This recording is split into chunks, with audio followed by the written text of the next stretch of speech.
So guys, we're going to be putting together a double-sided middle lock today. So we're going to start, we've got our bar cut, we've got our locking bars cut to size already, and our mechanism all laid out. Typically we want to start by making sure that the top of the bar is orientated away from us on the bench, so the top side's up. We want to start, we measure out to the center point of our bar, and we put a nice little line. Now this, as long as we keep in between our two ridges, it will be covered by the handle anyway, so you don't have to be too gentle about where we mark that. We then grab our cutter guide, slide it on, and just align the center line with the center. I'm going to pre-drill this with a 3/0 drill bit, just dropping through the first side only.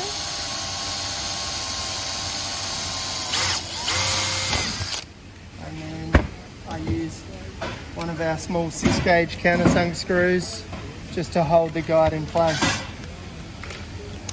Don't have to screw that down tight, it's just to hold the guide so it won't slide.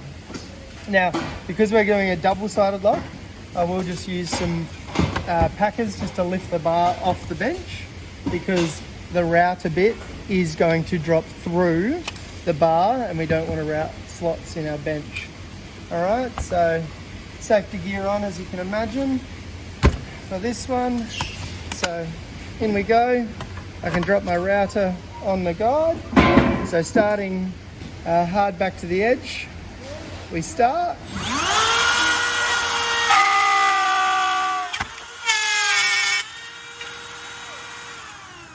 So there's your first slot cut. Now if this was a single side, that's where we would be stopping for this side. But because we've got a double-sided lock going in this, we're going to go through 2 layers. I'll do this one and then I'll cut this next one all in one shot.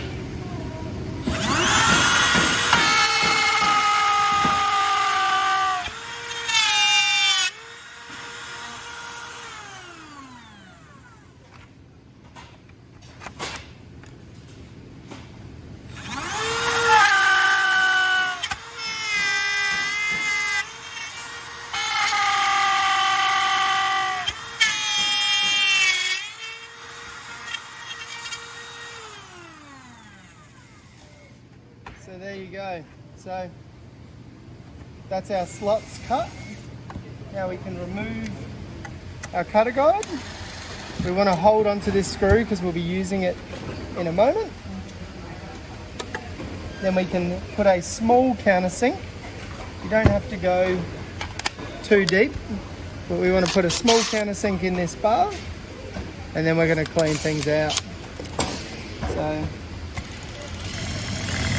just in the same hole that we use to fix the lock, just a small countersink, and then we can clean things out. Now this is a very small bar, as you can see, so pretty easy to blow out. If it was a longer bar, you'd want a bit of compressed air, get it in either side, and make sure you get all of the swarf out of the inside of the bar mechanism. Alright, so now we're at a point we can assemble our lock. So we've got our lock mechanism here. We can put this together. I'll just get this out of the way. We can put this together on the bench very easily. So inside, facing us, which is very important for this point, and we want to put the shorter of the 2 bars. So the shorter of the 2 bars in the left-hand side. Now, you'll be putting that in. We'd then be using a 3/0 drill bit to drill through that bar. So we're drilling and drilling through, and then using one of the small blunt profile screws to fix that locking bar into the lock mechanism. So we don't have to go crazy tight with that. Just so it nips into the bar and so it's recessed nicely underneath. So the next bar goes into our drive block, which is this separate piece. Once again, sliding in, you would then pre-drill the hole and then drive the second of these small 6-gauge with a blunt end profile into the drive block and through that locking bar. Now importantly here guys, we want to make sure that the taper that we've cut, the 45 tapers on our lock bars, are obviously facing in this upright position. So if we look overall, they're facing in. Now, if this were a very long bar, you'd want to be putting it in from either side, because if it was, say, 6 meters long, you may not have a 12-meter area to slide the whole internals in. So we can slide it in. Before we do that, we're just going to pop this spring, so the return spring, inside the lock mechanism. And that just sits inside there. If it comes out, it's no big worry. It will be caught when we push the drive block mechanism in. So we slide this into the cavity inside the bottom rail. That slides in. And we're looking to align the slotted holes in the locking mechanism with the slotted hole. So if it's here and you can see some of that slotted hole, that's not where we want to be. We want to align it. So you'll see both of them are nicely aligned. When doing that, that will align the center point hole with the hole we drilled earlier. So we're going to return, grab that 6-gauge screw that we used before, and we're just going to pop that in that hole. Once again, doesn't have to be crazy tight. We're just going in and nipping it up. All right, so that's our lock centralized. Then we can put the longer of the 2 bars with the drive block in the right hand side, once again making sure we've got the cut facing up, and that goes in and pushes into the locking mechanism. So that's our lock together. So we're now at the point that we can assemble our handle. So handle assembly is pretty straightforward. We've got a top and a bottom to the handle, so we want to make sure that the top where you've got the arrows is once again facing up towards the top of the bench. We start by doing our left-hand side hole first. Because we are doing a double-sided handle, we're going to be using the longer of the screws that come with the double-sided handle lock. So we're going to put this in. We're not going to worry about getting both holes in first. We're only going to be worrying about doing the first. So we put it in, we can align the hole, and we're just going to wind it in about 10 millimeters. So just like that, just so it's sitting there, and then we're going to put it in, drop it in that hole. And then going to push this drive block in, which if this was a long bar, of course you may not be able to reach this end, so a stop on the end of the bench will help to push that. And we're lining up with this hole here. All right, so we've got to catch that. So that handle goes in, you can feel it, and you can actually feel when you're in that hole as well. So then you push in and the lock goes together. So once again, going in a couple of mil.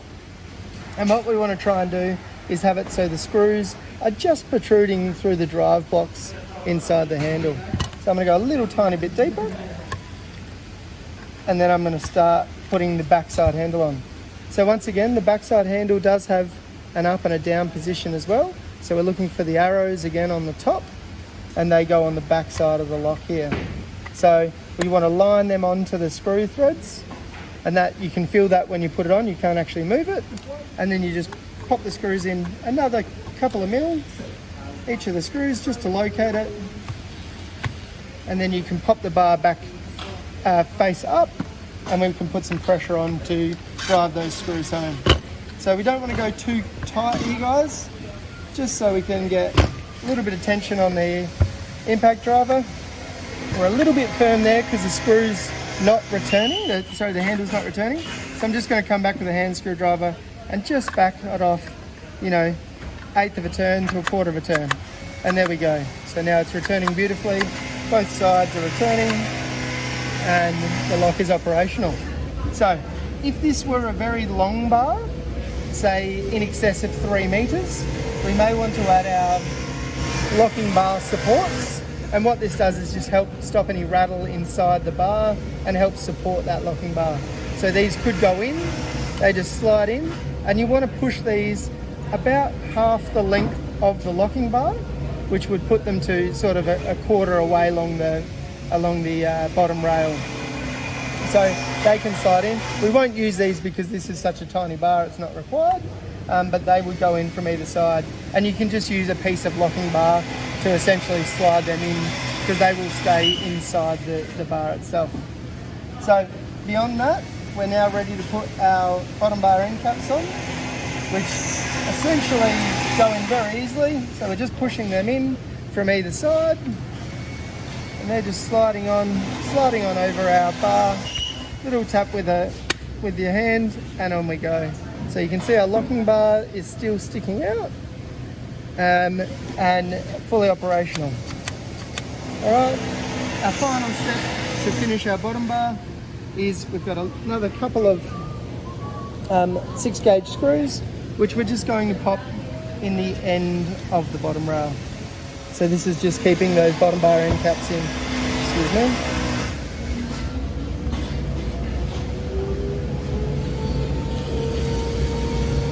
So that's just going in.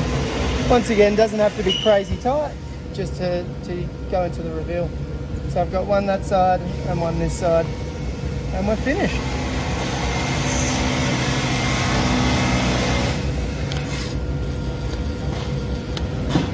So that's now a fully operational double-sided locking mechanism. Returning, all done. Ready for installation on your skin.